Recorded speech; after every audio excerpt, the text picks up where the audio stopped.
Okay, thank you very much for inviting me here. I'm extremely honored because I see the end of a very successful project, and the topic is extremely stimulating for me.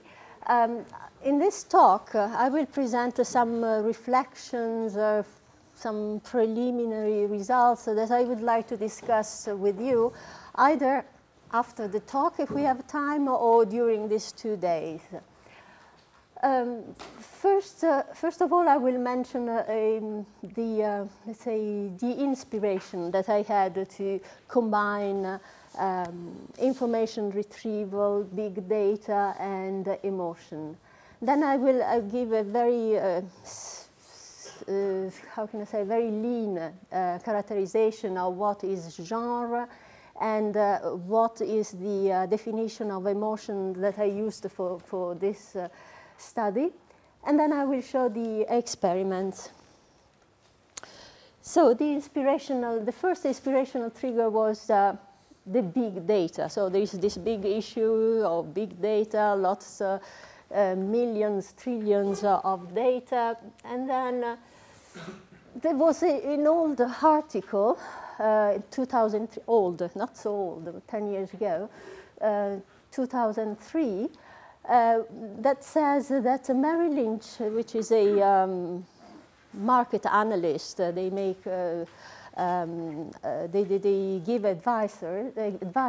pieces of advices.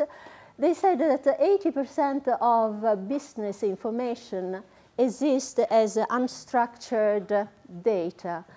And what they mean by unstructured data is just a list of very common genres, so different type of documents like emails, news, or letters, or reports, or chats, or presentations.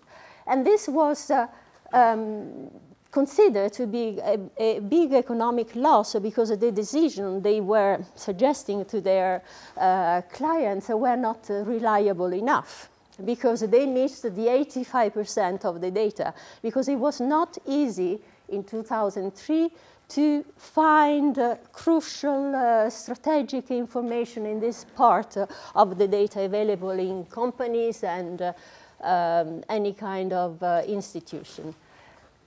Somebody else in 2008 pointed out that, well, you can search the data, you can use the search function, but of course, search is not enough. They give the example of the word felony. So you can, if you, in a legal archive, if you look for, if you search a felony, you will find the word, but then you will miss all the related concepts and all the related words. So in the last years, this area, text analytics, has been gaining momentum because, well, this was a problem. It was an economic problem. So text analytics try to provide an answer to this problem. Text analytics is nothing more than a set of natural language processing tools, and we all know them, I think. So how to tokenize a test, how to carry out a morphological analysis, syntactic analysis, sentiment analysis, name entity recognitions. All of this together is text analytics. So many companies are now selling text analytics for business intelligence and customer experience management, which means, well, business intelligence is how to find crucial information to define the future strategy of your company, but the company can be also an individual. I mean, it's just to have an idea how to carry on next. And customer experience management is for, you know, if you want to decrease the costs of customer care or to increase clients or customers' loyalty, you have to explore the data that you have in order to make the right decisions. So on the right-hand side, you have a list of very famous products doing text analytics, and they claim they can handle these problems.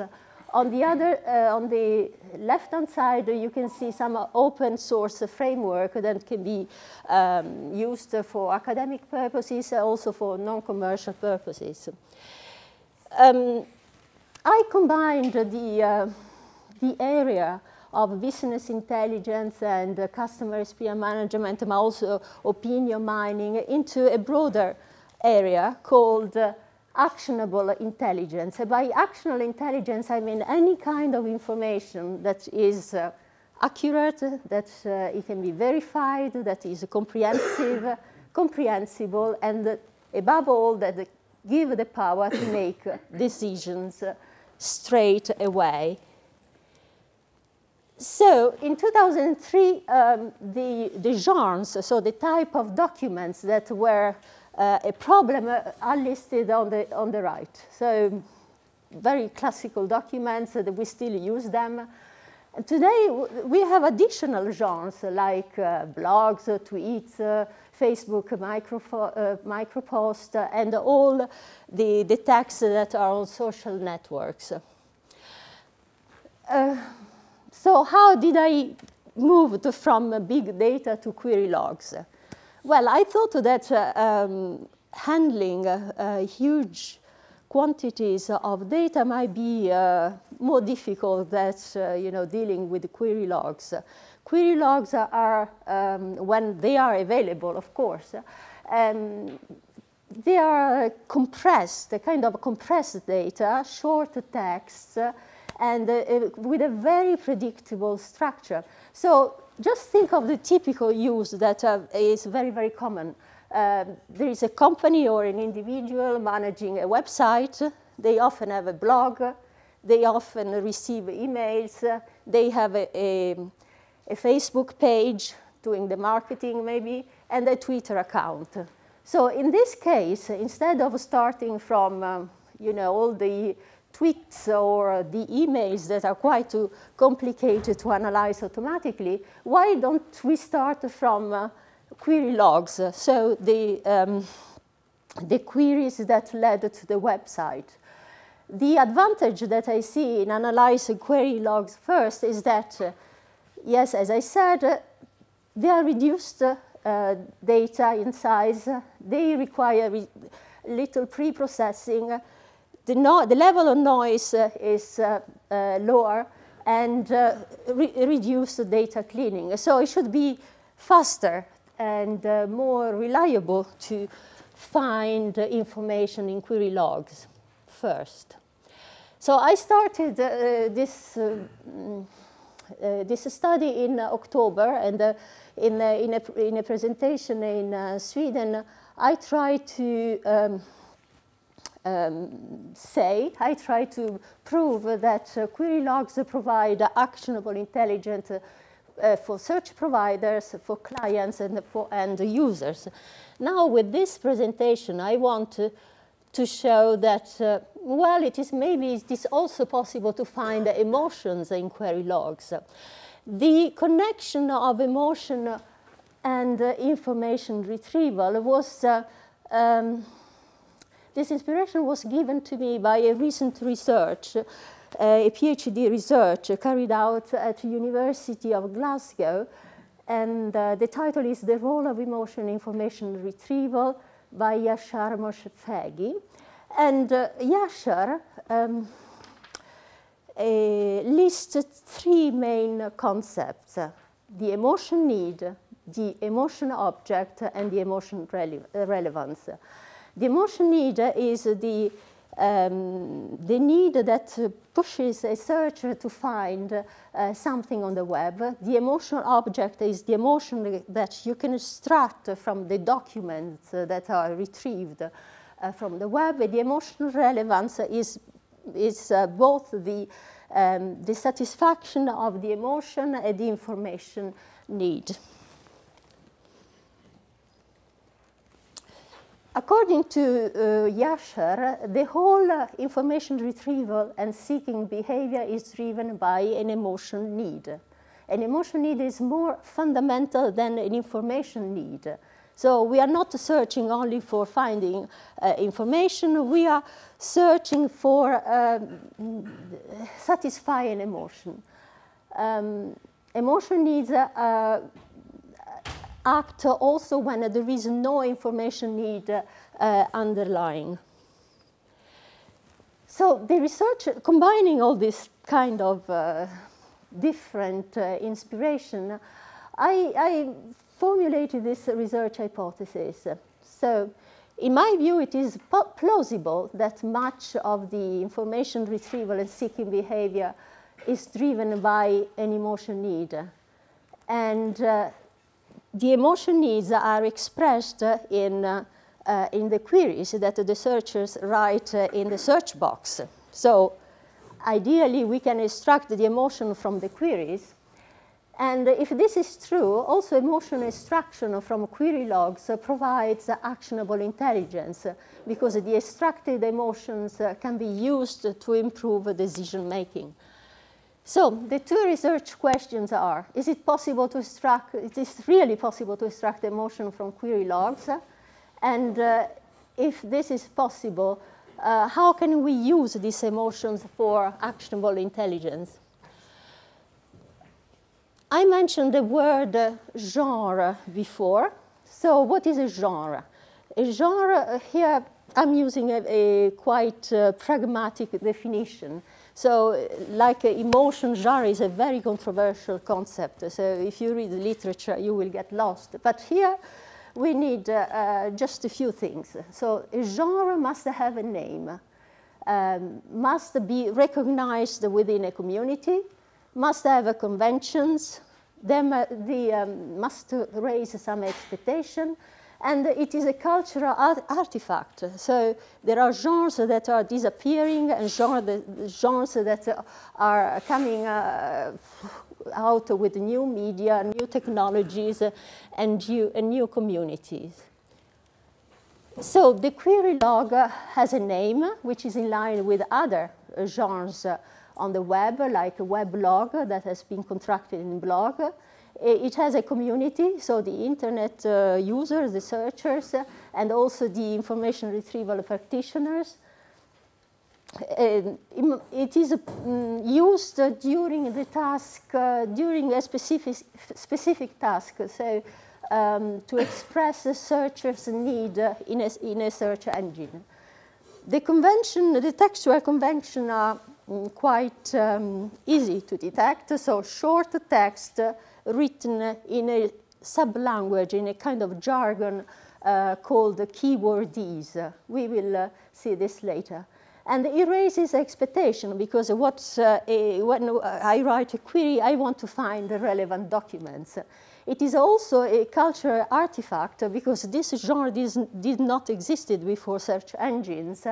And so it's an internet-based, it's a product of the internet-based society, or you can also consider it a sub-product of search engines.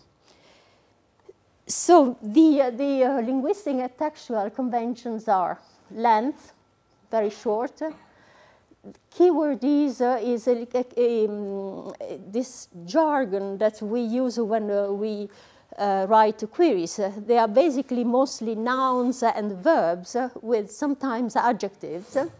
The register is neutral. By register, I mean, I refer to the level of formality.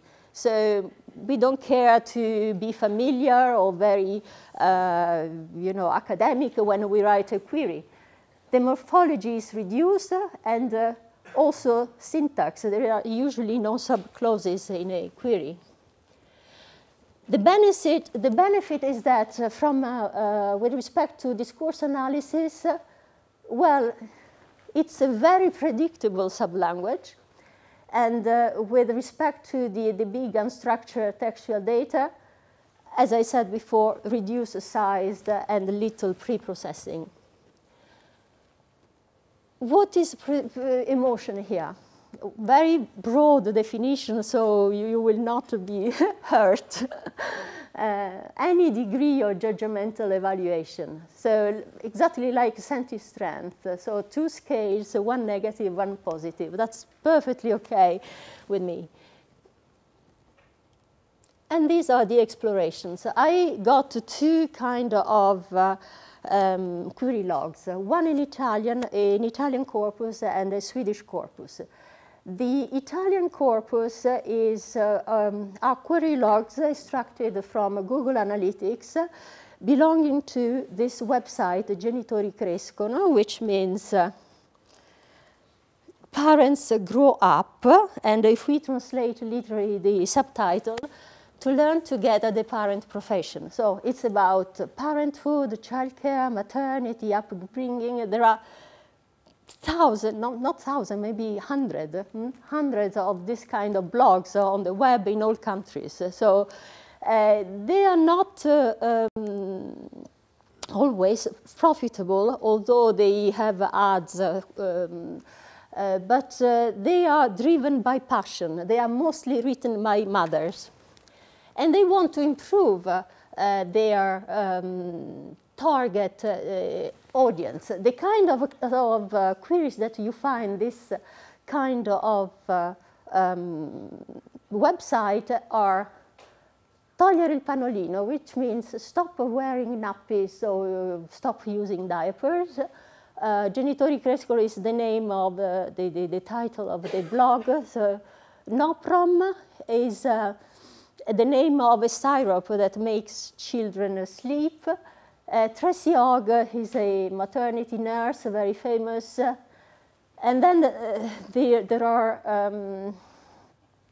Io mi svezzo da solo means I win myself, which is the title of a book. Nulla osta means certificate of no impediment, because in Italy when you change school you have to present this certificate. And so everything related to children. This is the rank of the queries. So the distribution is a power law distribution, a zip distribution. So there is a peak with very frequent queries, very repetitive, and then there is an abrupt decrease. The analysis of morphology is mostly nouns and followed by verbs. This is very understandable because noun and verbs are content words, the words that carry the meaning. And there are also adjectives, and usually adjectives are close to the noun because they refine the concept expressed by the noun. And this is quite typical of this corpus, I think. There are lots of function words, so stop words.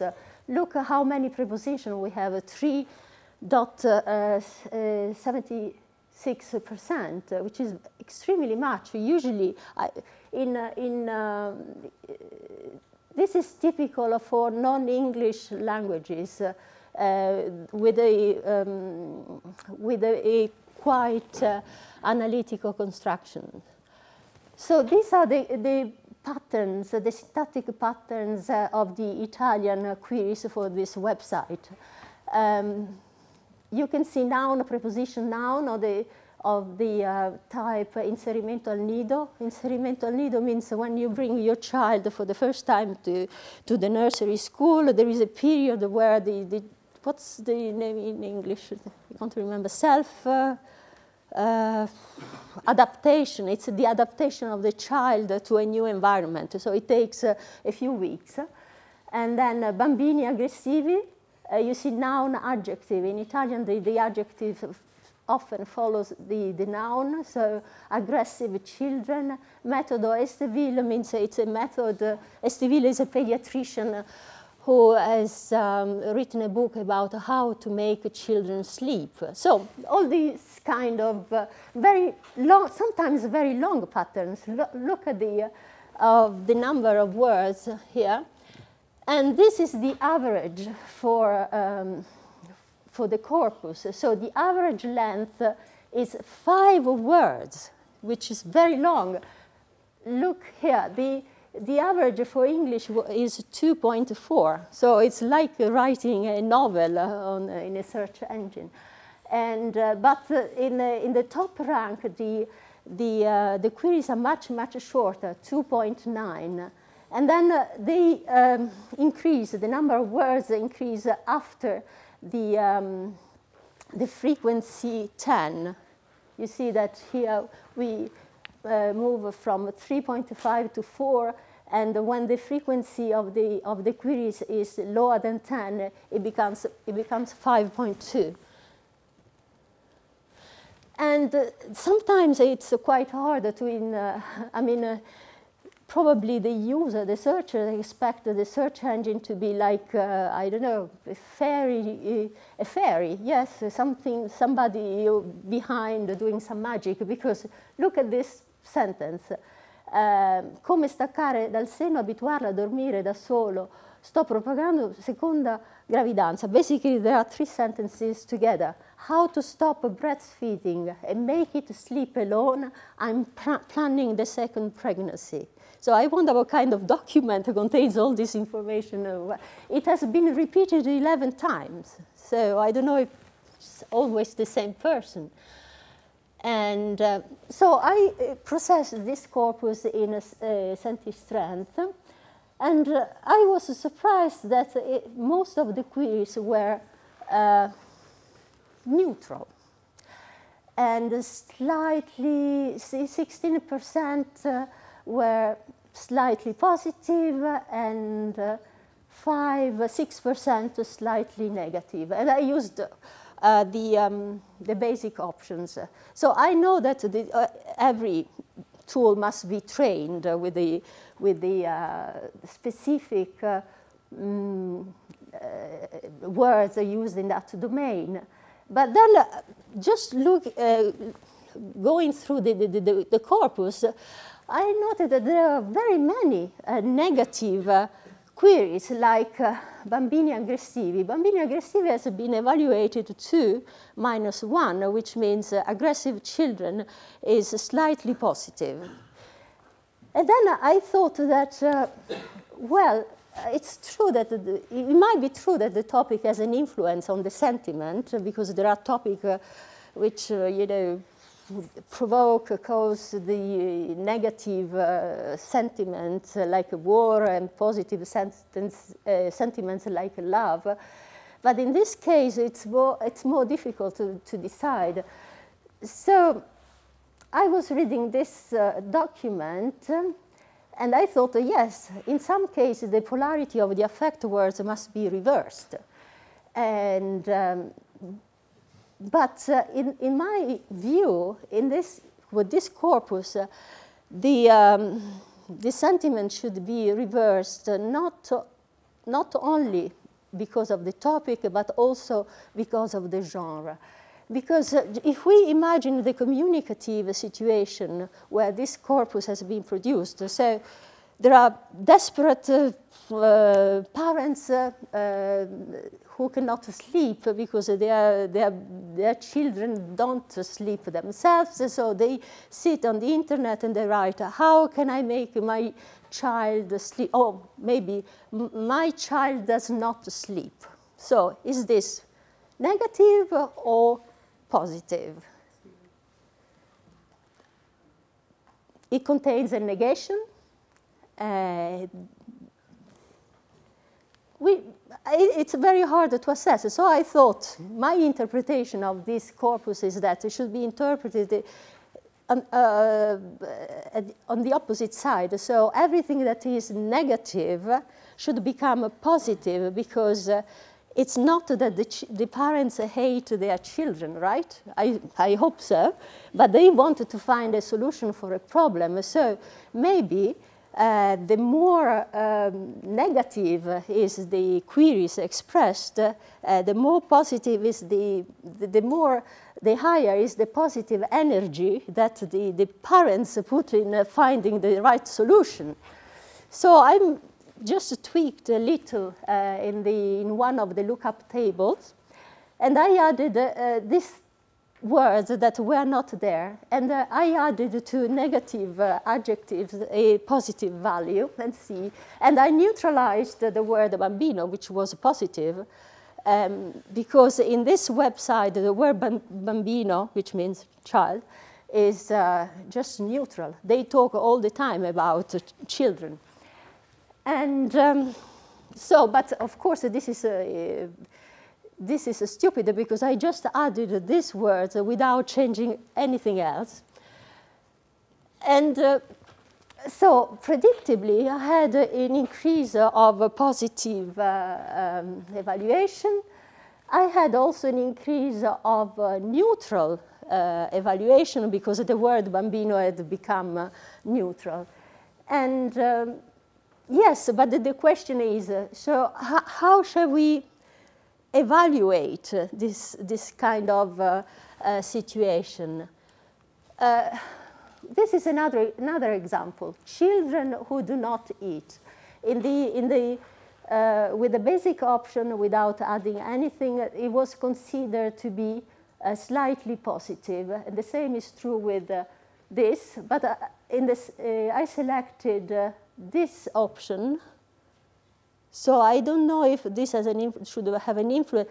But maybe this option does not have an influence on the evaluation of the sentence because the verb eat, sleep are neutral. So maybe it's not. But anyway, how would you consider something, say, bimbi che non mangiano, children who do not eat? Is it positive or negative? What kind of emotion does it show? I thought that a very quick way, maybe, to extract the terminology of a domain, of a website in this case, is just to make a list of bigrams or trigrams. So you see that here I made a list of trigrams, and most of the results are similar to the queries that I had in the corpus. So all these can be, used to train the tool. But then, as these Italian queries are quite wordy, so we should, I think, move the stop words, lemmatize, because so we lose, we normalize plural, singular, and feminine and masculine. And ideally also some synonym expansion. But how can you use this kind of information for actionable intelligence? Well, just think of the case of these blogs. Usually they want to increase direct traffic and increase also the number of visits to their website, because if they have ads, the number, the ads provider want the website to be very visited. So they could, if for example, all the queries show something that we would not consider negative, like my child does not eat, but maybe positive, we could follow the reasoning, say, okay, if we reverse all the emotions in the query log, we get many positive eats. So the more positive eats, the more needs of help needs the parents. So you could change the communication strategy and increase empathy or sympathizing, and also to convey, to explain the problem they had in more neutral words. And so this is a communication strategy can be adopted to increase the direct traffic, because most of the queries, most of the visits come randomly from the search engines here. Okay, this was the first experiment with Italian query logs. So I had other query logs, this time in Swedish, and they were provided by an enterprise search engine company called Findwise. And they provided to some researchers query logs from this website, which mean the western region around Gothenburg. This website is a kind of regional healthcare. Hitta means find healthcare centers. Here, I didn't say that the Italian query logs were covering 2 years. This corpus is also covering 2 years. And you can see that the size is very little, only 3 megabytes, and while big data is usually above 1 terabyte. So that's quite small. The average query length here is 1.2, and the usual curve here, the zip distribution. And here the topic is about healthcare. So egenremis means self-certification. Mina wordt contacter my healthcare contacts. Webisar is an invented word to refer to the pictures on the web of newborn babies. It was a problem at some point in Sweden.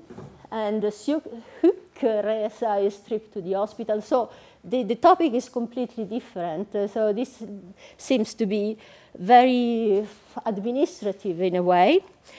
Here we have many simple nouns like fever, influenza, chlamydia, but also many compounds, because I think Swedish is like a German where there are many long words. So urinvägsinfektion means infection of the urinary tract, öroninflammation, infection of ear infection, and so on. But there are also verb plus noun, like byta vårdcentrale, which means how to change the healthcare center. So at the top, we have a single words, either nouns or compounds. At the bottom, we have a more complicated syntax. So that's completely similar to the other. The trend is similar to the other corpus. And here, 93% of the queries were assessed to be neutral. But this time I agree, because I didn't know how to, you can extract emotion from this kind of queries. So the word und, which means pain, is negative in the lookup table. Cancer is also negative. And the word price is positive. So, but here I don't have any suggestion on how to increase, how to interpret emotions if they are there. It seems that there are no emotions in this corpus, or maybe Swedes are less emotional than Italians. It might be. Or maybe the healthcare topic is less emotional than the childcare topic. Okay, I'm almost there, yes. So it might be that there is a difference in the task or in the context of a communication. So just imagine a web user writing a query and exploring the whole web. He or she must use many words to define better the queries, because the space is larger. While when you are in a search engine within a website, you are already in the domain, so you don't need a further specification. So this was my interpretation, but I don't know if it is, it must be verified, of course. And then I thought, yes, we know this emotional interpretation is not straightforward, but if we keep in some way the context of a communication, maybe we can improve the interpretation. Look at this sentence, how to stop the war in Mali, and imagine that you write this in a search engine. And here we have stopping the word, the war, never. And imagine you have this in Facebook or Twitter. So you see that the evaluation is completely, it's identical. But how do you think they convey the same emotions here? So, yeah, the idea is that maybe we should add something about where the text has been issued. And for me, as I'm working a lot with genre, maybe having knowledge of the genre or being aware of the genre where the text comes from can help us identifying the communicative context. So genre awareness can help us decide what is the less problematic set of tests, for example, if you have a choice, and also can help interpret and disambiguate the real meaning of words and sentences. In summary, is it possible to identify and extract emotion from query logs? Well, it is possible, and probably it is possible from web query logs, while it might be more difficult from enterprise search engines or query logs. It is possible to use it for actionable intelligence. I think it is, because they give hints about the future strategies that you can plan with your customers or visitors or clients. Okay. Thank you very much. That's all. We have time for a couple of questions, perhaps while the computers are swapped. Yes. Actually, I try to imagine what kind of emotions the people in the family forum, the children forum, might have, and I came up with desperation, anxiety, something's wrong with my child, maybe he's ill or whatever, and then I thought perhaps we should look for emotions that are actually hidden. So the keywords like urgent, quick, fast, that indicate that someone posting the query is looking for a quick solution. How can I make child go to bed right now, quickly? Or the words that indicate anxiety in specific cases, like giving emotional content to the names of illnesses. Because this definitely has an emotional content in the mind of the person submitting the query. So maybe that could give you an inkling into detecting these kind of emotions. Yes. Yeah, that's a good point. Yes, I can.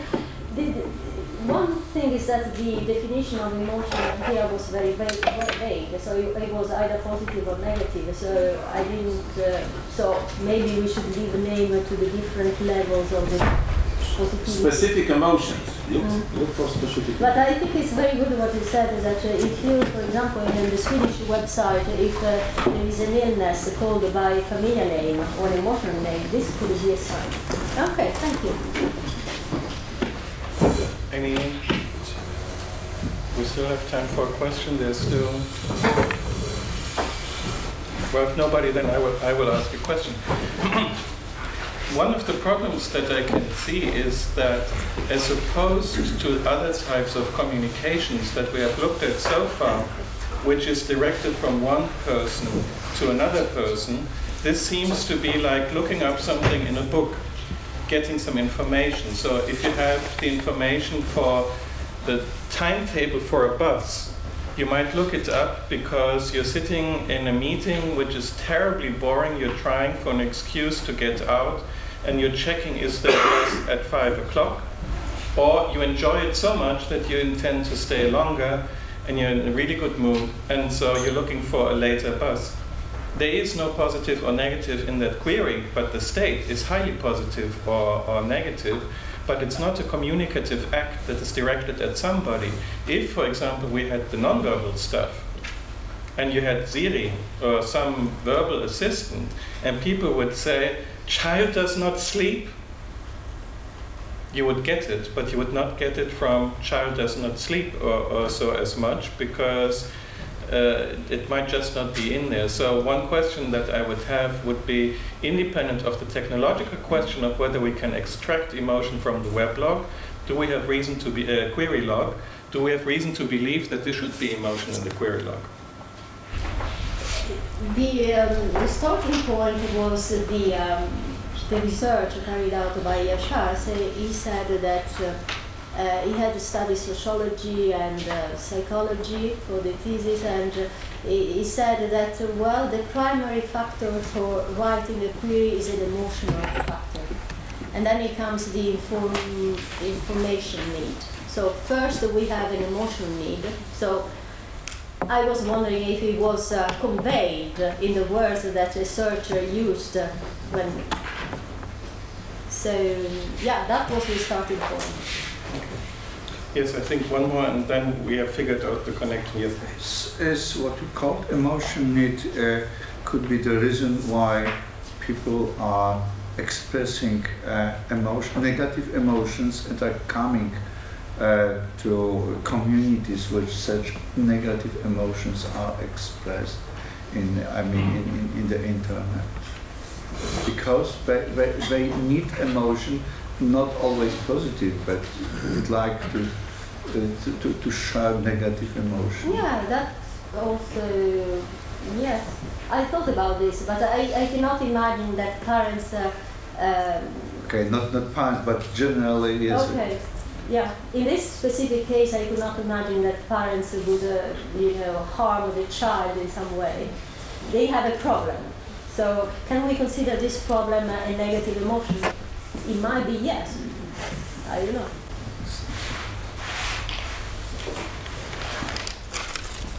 Apparently, we still have some time. George, was it you? Yes. Your question was very important. I want to come back to your question.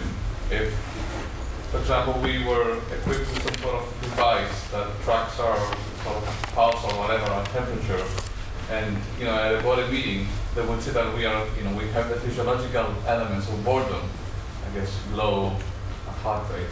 And when we do the query, we could feed that information into the search engine box to accordingly adjust the results.